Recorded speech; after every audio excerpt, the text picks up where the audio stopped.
Yo, what's up guys? Welcome back to the channel. In today's video, let's talk about how to set up sub accounts or envelopes in Bluevine.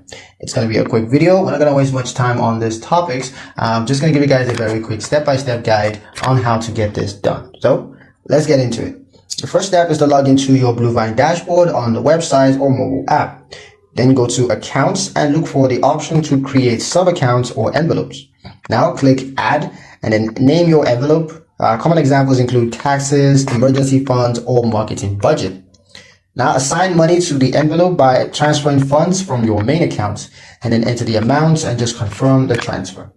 Repeat the process for as many envelopes as you need. Each envelope will display its own balance. When paying bills or transferring money, choose the right envelope to keep your budget organized. Review and adjust allocations regularly so that each envelope stays aligned with your business goal.